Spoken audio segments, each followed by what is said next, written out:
Hello बच्चों, आज हम लोग पढ़ने वाले हैं अर्थव्यवस्था का दूसरा चैप्टर, जिसका नाम है राज्य एवं राष्ट्र की आय।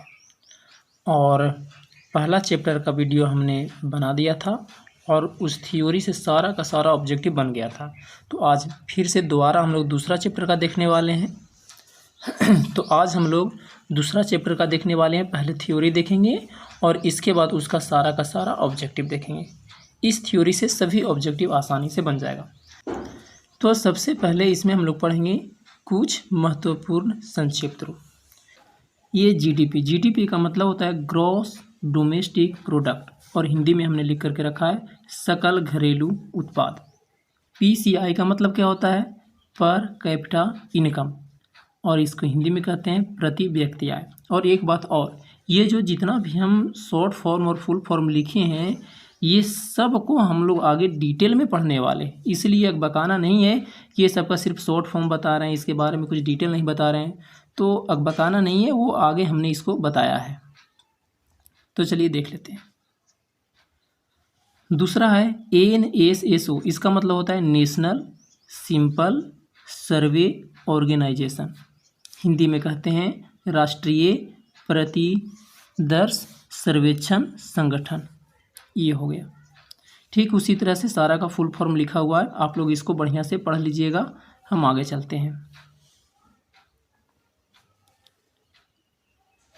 अब आगे है आय। आय क्या होता है? तो हम लोग जानते हैं कि जो कुछ भी समाज में कोई व्यक्ति जो कुछ भी अर्जित करता है, अर्जित का मतलब जमा करता है, चाहे वो पैसा हो या धान गेहूँ चावल कुछ भी हो, वो जो चीज़ को भी जमा कर रहा है तो उसको हम लोग कहते हैं आय।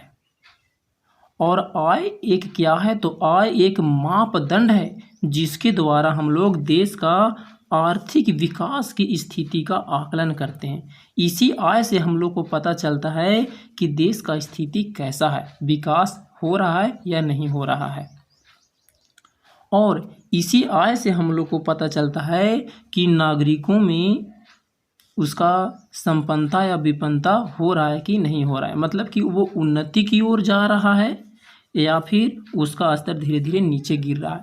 ये भी किससे पता चलता है? तो आय से ही पता चलता है। आप अपने ही अगल बगल में देख लीजिए, जिसका आय कम रहता है हम लोग उसको गरीब कह देते हैं, और जिसका आय अधिक रहता है उसको हम लोग अमीर कह देते हैं। तो संपन्नता और विपन्नता की पहचान भी ना आय से ही किया जाता है। आगे हम लोग देखेंगे राष्ट्रीय आय। ये राष्ट्रीय आय क्या है? तो जो भी हम लोग भौतिक और अभौतिक उत्पादन हम लोग करते हैं उसी का मौद्रिक रूप में व्यक्त करना ही क्या कहलाता है? राष्ट्रीय आय।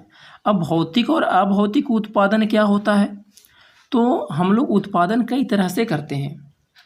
वो हो सकता है कि श्रम शक्ति के द्वारा किया जा रहा हो, मतलब मेहनत मजदूरी करके, पूंजी के सहयोग से होता है, और देश में उपलब्ध प्राकृतिक संसाधनों का उपयोग करके भी किया जा सकता है। तो इसका उपयोग करके जो हम लोग भौतिक और अभौतिक उत्पादन, अरे यार क्या बोल रहा हूँ, राष्ट्रीय आय। तो राष्ट्रीय आय है क्या? तो देश की संपूर्ण श्रम शक्ति, पूंजी के सहयोग तथा देश में उपलब्ध प्राकृतिक संसाधनों का उपयोग करके, ये तीन चीज़ों का उपयोग करके जो हम लोग भौतिक तथा अभौतिक उत्पादन करते हैं उसी का मौद्रिक रूप में व्यक्त मूल्य को हम लोग क्या कहते हैं? राष्ट्रीय आय कहते हैं। राष्ट्रीय आय बराबर फार्मूला होता है Y बराबर C+I। Y का मतलब क्या है? राष्ट्रीय आय है। C का मतलब क्या है? उपभोग व्यय है। और I का मतलब होता है विनियोग। तो ये भी कह सकते हैं हम लोग कि उपभोग व्यय और विनियोग के कुल योग को राष्ट्रीय आय कहते हैं। ये हो गया शॉर्ट में परिभाषा। और ये फार्मूला जो दिया था कौन दिए थे भाई? तो प्रोफेसर केन्स दिए थे इस फार्मूला को। तो हम लोग को ये फार्मूला याद रखना है, ऑब्जेक्टिव में पूछेगा ये।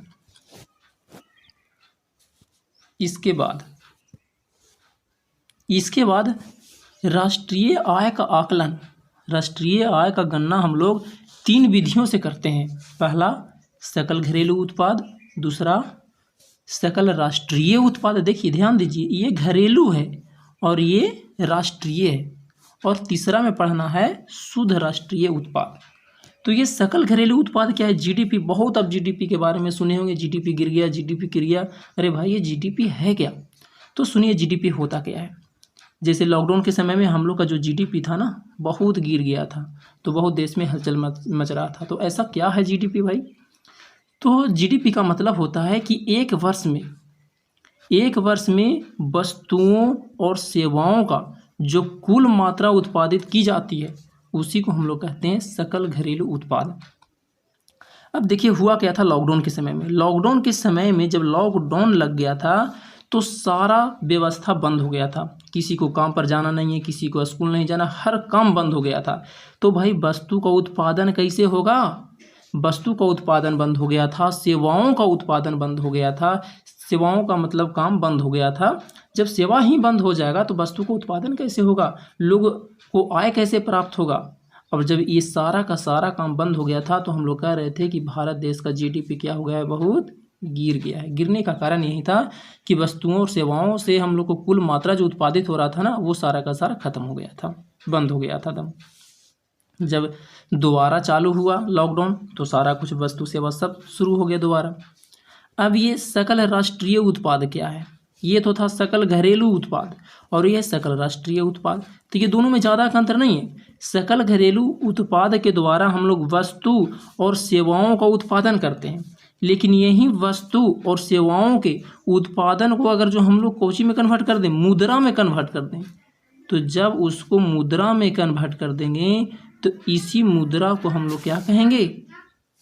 सकल राष्ट्रीय उत्पाद। अब आप एक बार इसको पढ़कर देख लीजिए। लिखा हुआ है, एक निश्चित समय अवधि के दौरान किसी देश या अन्य राज्य व्यवस्था के उत्पादन के कारकों द्वारा उत्पादित सभी अंतिम वस्तुओं और सेवाओं का कुल बाजार मूल्य को सकल राष्ट्रीय उत्पाद कहते हैं। मतलब कि जो सकल घरेलू उत्पाद था ना, वही वस्तु और सेवा का बाजारी मूल्य जब हम लोग निकाल लेंगे तो उसी को कह देते हैं सकल राष्ट्रीय उत्पाद। इसके बाद तीसरा में है शुद्ध राष्ट्रीय उत्पाद। अब देखिए शुद्ध राष्ट्रीय उत्पाद क्या है? तो जब हम लोग उत्पादन कर रहे थे, जब उत्पादन वस्तु और सेवा को उत्पादन कर रहे थे, तो क्या इसमें कोई खर्चा नहीं हो रहा होगा? जरूर, एकदम बिना खर्चा के तो कोई काम होता नहीं है। तो कैसे कह सकते हैं कि वो हमारा कुल आय है? जैसे मान लीजिए कि आप सकल घरेलू उत्पाद में कह दिए कि भैया हमारा कितना का आय हुआ है, तो हम लोग कहते हैं कि सकल घरेलू उत्पाद से पता चला कि 10,000 रुपया उसका बाजार मूल्य हुआ है। तो क्या 10,000 बाजार मूल्य हुआ तो उसको बनाने में कोई खर्चा नहीं हुआ? तो खर्चा तो जरूर होगा। तो जब हम लोग सकल राष्ट्रीय उत्पाद जो है, जो हम लोग बाजार मूल्य निकाले थे, ये देखिए सकल राष्ट्रीय उत्पाद है ना, इसमें हम लोग बाजार मूल्य निकाले थे कि भाई हम कितना सेवा और वस्तु का उत्पादन किए हैं। तो जब जो कुल मूल्य निकालेंगे और ओकरा में से जो हम लोग खर्चा किए उसको उत्पादन करने में, वो खर्चा को जब घटा लेंगे माइनस कर लेंगे, तो वो कहलाएगा हम लोग का शुद्ध राष्ट्रीय उत्पाद, जिसको कहते हैं NNP। सकल राष्ट्रीय उत्पाद के कुल मूल्य और कुल खर्च का अंतर शुद्ध राष्ट्रीय आय कहलाता है। इसके बाद पढ़ना है प्रति व्यक्ति आय। और ये जो प्रति व्यक्ति आय है ना, बहुत ज़्यादा इम्पोर्टेंट है, बहुत ज़्यादा इम्पोर्टेंट।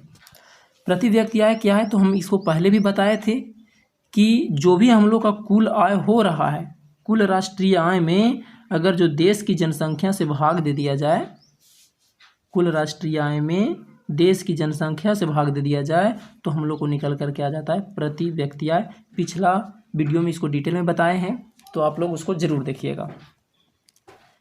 कहता है भारत में सर्वप्रथम राष्ट्रीय आय का गणना कब किया गया था? तो 1868 में किया गया था, और वो भी किसके द्वारा? तो दादा भाई नौरोजी के द्वारा। याद रखिएगा इसको। भारत में सर्वप्रथम राष्ट्रीय आय की गणना 1868 में दादा भाई नौरोजी के द्वारा की गई थी। बहुत इंपॉर्टेंट है, ये 1868 याद रखना है, और ये दादा भाई नौरोजी भी याद रखना है, बहुत बार पूछा है। दादा भाई नौरोजी एक पुस्तक लिखे थे, जानते हैं? उस पुस्तक का नाम था poverty and un British rule in India. और इसमें इन्होंने उल्लेख किया था, मतलब कि बताया था कि भारत का प्रति व्यक्ति वार्षिक आय मात्र 20 रुपया है, मात्र 20 रुपया, सोच लीजिए। इसके बाद इनके बाद एक और व्यक्ति आए, प्रसिद्ध अर्थशास्त्री थे DRVKR रॉ, और इन्होंने 1925 से 1929 में भारत का राष्ट्रीय आय का क्या किया था, आंकड़ा प्रस्तुत किया था। और उन्होंने बताया था जो, और ये जो आंकड़ा प्रस्तुत किया था बहुत अधिक प्रचलित हुआ, बहुत अधिक प्रचलित हुआ। उसके बाद भारत ने राष्ट्रीय आय की गणना केंद्रीय सांख्यिकी संगठन द्वारा होने लगा। उस टाइम नहीं होता था, ये बाद में होता था। चलिए इसके बारे में बाद में बताएंगे ये होता क्या। ये नोट पॉइंट हम पहले लिख दिए, इसको लिखना चाहिए था बाद में। चलिए बताते हैं कि राष्ट्रीय आय का गणना कौन करता है। तो सुनिए, सबसे पहले तो समझेंगे कि भाई राष्ट्रीय आय का जब गणना होता है तो उसमें कठिनाइयाँ क्या क्या होती है। तो आंकड़ा को एकत्र करने में कठिनाइयाँ होता है, दोहरी गणना की आशंका बनी रहती है हमेशा, और मूल्य को मापने में भी कठिनाई होता है। जैसे आंकड़े को एकत्र करने में एक एक व्यक्ति का आंकड़ा एकत्र करना पड़ता है। अब हो सकता है ना कि वो आंकड़ा को हम लोग को दो बार, एक ही आंकड़ा दो बार हम लोग एकत्र कर लें। पहला तो एकत्र करने में कठिनाई होता है, और दूसरा कि कहीं दो बार ना उसको हम लोग एकत्र कर लें। और अगर जो कोई वस्तु को उत्पादन कर रहा है तो उसका मूल्य कितना, ये भी हम लोग को कठिनाई होता है। अच्छा, आप सोच रहे होंगे कि भारत सरकार जो है एक एक व्यक्ति का ये आंकड़ा कैसे एकत्र करता होगा। एक एक व्यक्ति का आंकड़ा एकत्र करता है भाई, बताएं कैसे। तो आप लोग जानते हैं, बनाए होंगे आप लोग जातीय, आवासीय, आय और निवास, 3 गो प्रमाण पत्र बनाते होंगे आप हमेशा, किसी भी फॉर्म को भरते होंगे। तो जब आप आय प्रमाण पत्र बनाते हैं तो आप एक आंकड़ा प्रस्तुत करते हैं कि हमारा परिवार वाला जो है ना, वो सालाना 1,20,000 रुपया कमा रहा है या 1 लाख रुपया कमा रहा है। जो भी आप प्रस्तुत करते होंगे ना, वही वो क्या है, आंकड़ा है। अब एक एक व्यक्ति का, एक एक घर के व्यक्ति का आंकड़ा चला जाता है किसके पास, सरकार के पास चला जाता है जब हम लोग अपना आय प्रमाण पत्र बनाते हैं। और उसके पास आ गया सारा, तो वो भाई जोड़ जाड़ के बताएगा कि हमारा पूरे देश का कितना राष्ट्रीय आय है। तो सोच लीजिए उसको कितना जोड़ना पड़ता है। अब देखिए, जब हमारा भारत स्वतंत्र हुआ था तो स्वतंत्रता प्राप्ति के बाद भारत सरकार ने एक, कहाँ गया, इक्वेशन बना करके हम लिख दिए हैं कि स्वतंत्रता प्राप्ति के बाद भारत सरकार ने कब और किस उद्देश्य से राष्ट्रीय आय समिति का गठन किया था। तो देखिए, जब हमारा भारत देश आज़ाद हो गया था तो राष्ट्रीय आय समिति का गठन किया था। और ये राष्ट्रीय आय समिति का काम था कि भारत देश में कितना राष्ट्रीय प्रति व्यक्ति आय है उसका आकलन करना। यही जो प्रति व्यक्ति आय का, ये जो हम लोग आकलन, राष्ट्रीय आय का आकलन कर रहे थे ना, तो राष्ट्रीय आय कितना है, इस राष्ट्रीय आय को निकालने के लिए एक समिति का गठन किया गया जिसका नाम था राष्ट्रीय आय समिति। और इसका स्थापना किया गया था 1949 में। किसकी अध्यक्षता में किया गया था, तो प्रोफेसर PC महालनोबिस की अध्यक्षता में इसका गठन किया गया था। समिति का नाम था राष्ट्रीय आय समिति।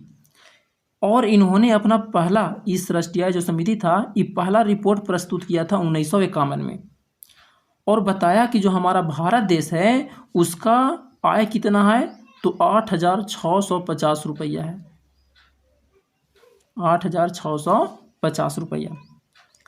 अब देखिए 1951 में तो ये प्रस्तुत किए, तो क्या 1951 वाला बताए थे, तो नहीं, ये पहले वाला ना बताएंगे। जो भी आकलन करेंगे, आकलन करने के बाद कुछ समय के बाद बताया जाता है।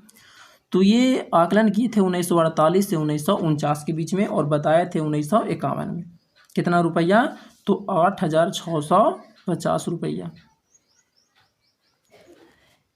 और प्रति व्यक्ति आय कितना था उस वक्त, तो 246.9 रुपया था। ये था उस वक्त का प्रति व्यक्ति आय। ये था राष्ट्रीय आय, कुल राष्ट्रीय आय, और ये था प्रति व्यक्ति आय। लेकिन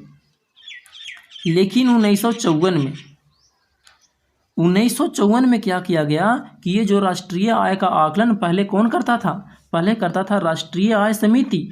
लेकिन ये किसको सौंप दिया, तो ये सौंप दिया केंद्रीय सांख्यिकी संगठन को सौंप दिया। और देखिए यही वाला बात ना हम पहले लिख दिए थे, यहाँ ये जो नोट में लिखा हुआ है यही वाला बात लिख दिए थे कि राष्ट्रीय आय का गणना कौन करता है, तो केंद्रीय सांख्यिकी संगठन द्वारा होता है। तो अब होता है 1954 से स्टार्ट हुआ ये, लेकिन 1954 के पहले कौन करता था, तो 1954 के पहले करता था राष्ट्रीय आय समिति। इन्होंने अपना आंकड़ा भी प्रस्तुत किया, ये हम लोग सारा देख लिए। इसके बाद 1954 से अब कौन करने लगा राष्ट्रीय आय का आकलन, तो केंद्रीय सांख्यिकी संगठन, जिसको शॉर्ट में हम लोग कहते हैं CSO। भारत की अर्थव्यवस्था, तो जो भारत की अर्थव्यवस्था था ना, उस स्वतंत्रता के पूर्व मतलब आज़ादी के पहले वो कृषि प्रधान था। और अंग्रेजों ने भारत की अर्थव्यवस्था का खूब दोहन किया था, बहुत बहुत ज़्यादा दोहन किया। और दोहन करने के कारण हुआ क्या था कि भारत जो था ना वो पूर्ण रूप से कृषि पर निर्भर हो गया था। इसीलिए स्वतंत्रता के पूर्व माने आज़ादी के पहले भारत क्या था, कृषि प्रधान देश था एकदम पूर्ण रूप से। लेकिन आज़ादी के बाद प्राथमिक क्षेत्र करने का मतलब कृषि क्षेत्र का योगदान क्या होता गया, घटता गया। और तृतीयक क्षेत्र मतलब सेवा क्षेत्र का योगदान बढ़ता गया। कब, जब भारत देश आज़ाद हो गया। आज़ादी के पहले पूर्ण रूप से कृषि प्रधान था, लेकिन जैसे ही देश आज़ाद हुआ तो कृषि क्षेत्र क्या होने लगा, घटने लगा।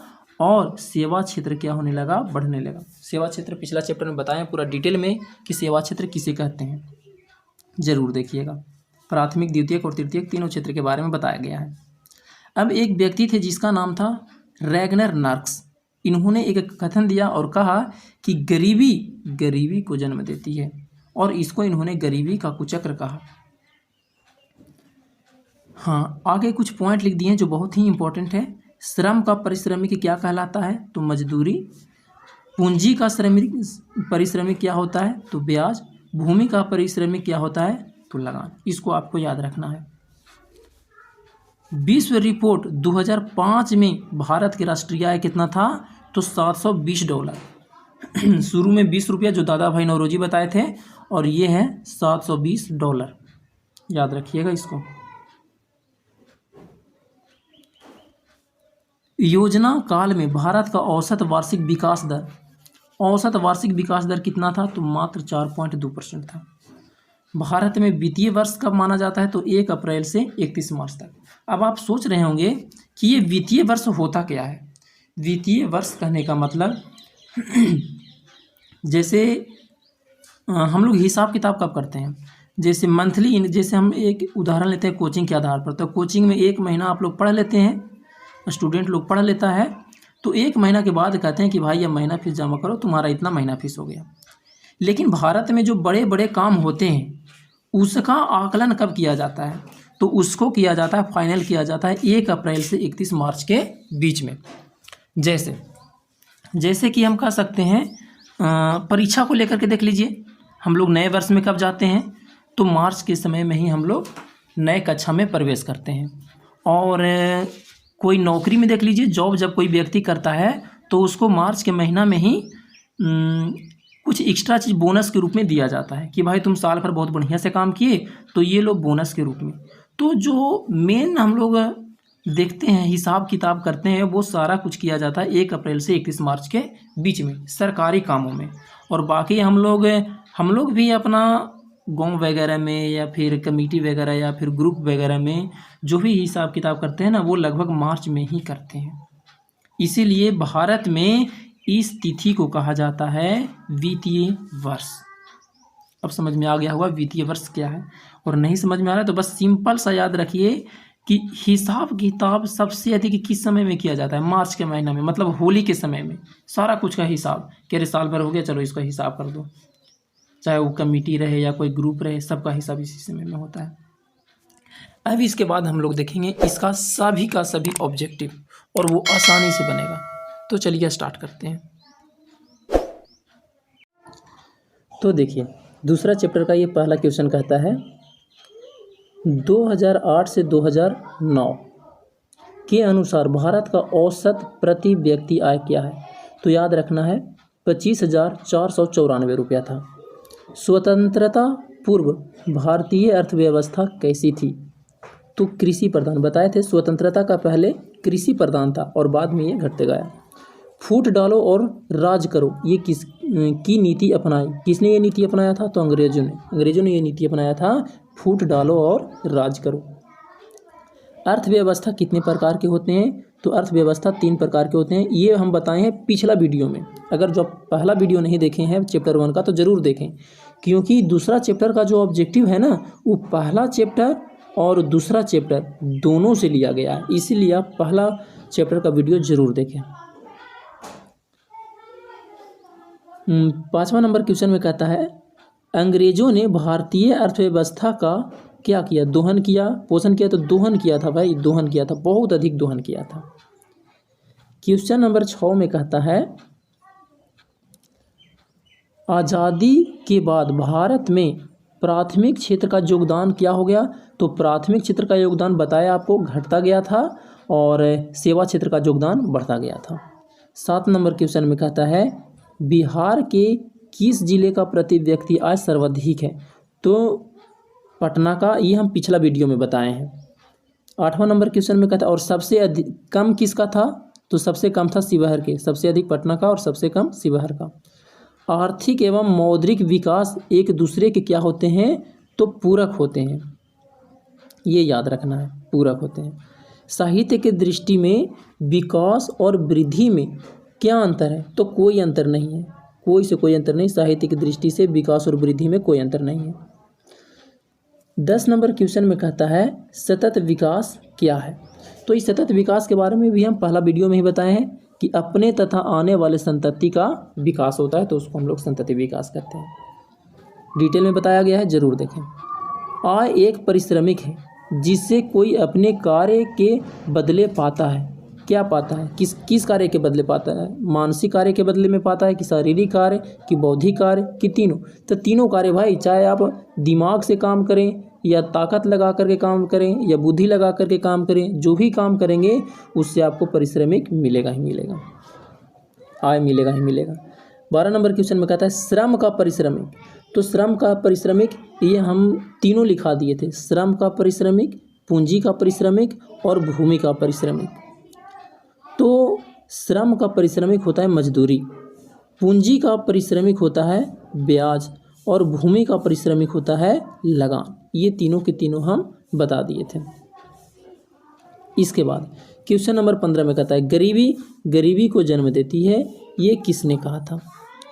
तो गरीबी गरीबी को जन्म देता है, गरीबी गरीबी को जन्म देती है, ये कहे थे रैगनर मार्क्स ने, और इसको गरीबी को चक्र भी कहा था। विकसित राज्यों में ऊंची होती है, क्या ऊंची होती है विकसित राज्य में? तो प्रति व्यक्ति आय जो है ना बहुत अधिक होता है। राष्ट्रीय आय के अंतर्गत शामिल है वस्तुओं का मूल्य, वस्तु और सेवाओं का मूल्य और सेवाओं का मूल्य, तो दोनों का भाई, इसका सही आंसर है डी। कुल उत्पादन एवं उत्पादन में किए गए खर्च का अंतर, तो ये शुद्ध राष्ट्रीय आय, शुद्ध राष्ट्रीय उत्पाद कहलाता है, ये भी बताया गया आपको पीछे। क्वेश्चन नंबर 19, क्वेश्चन नंबर 19 में कहता है, राष्ट्रीय आय का समतुल्य होता है। तो राष्ट्रीय आय का परिभाषा बताए थे, शॉर्ट में बोले थे कि याद रखना है कि उपभोग व्यय एवं विनियोग के योग, योग मैंने प्लस, इसमें दे दिया गुणनफल, तो गुना वाला तो होगा नहीं, कौन वाला? योग वाला होगा।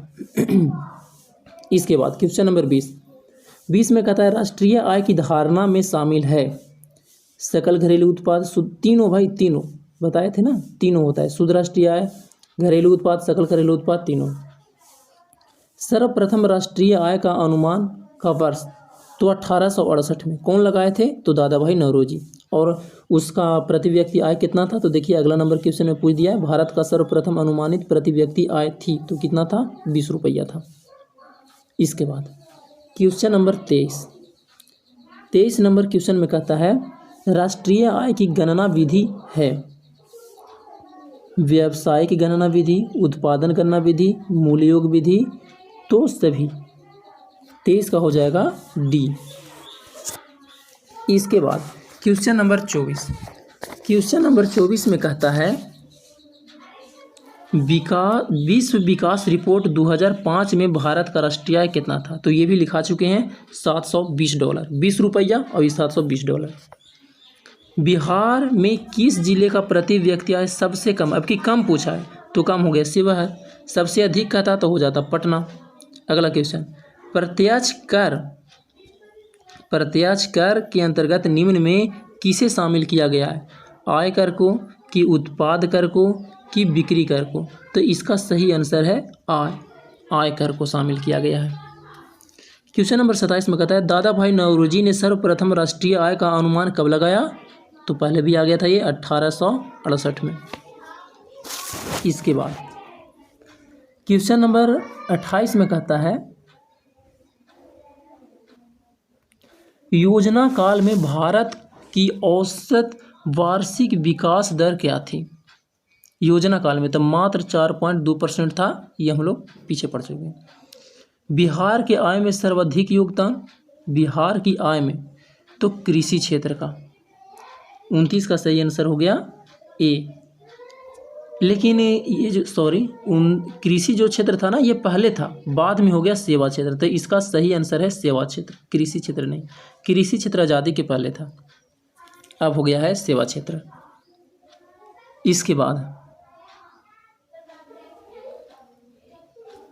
क्वेश्चन नंबर 30 में कहता है उत्पादन एवं आय गणना विधि आर्थिक दृष्टिकोण से क्या है, सहज है, वैज्ञानिक है, कि व्यवहारिक है, कि तीनों है। तो 30 के हो जाएगा तीनों।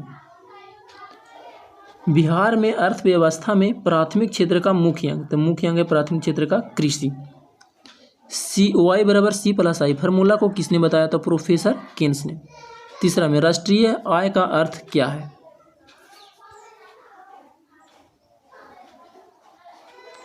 तो राष्ट्रीय आय का अर्थ है सरकार का आय, कि सार्वजनिक उपक्रमों की आय, कि पारिवारिक आय, कि उत्पादन के साधनों की आय। तो ये उत्पादन के साधनों की आय, ऑप्शन नंबर डी इसका करेक्ट है। 34 में कहता है भारत में किस राज्य का प्रति व्यक्ति आय सर्वाधिक है।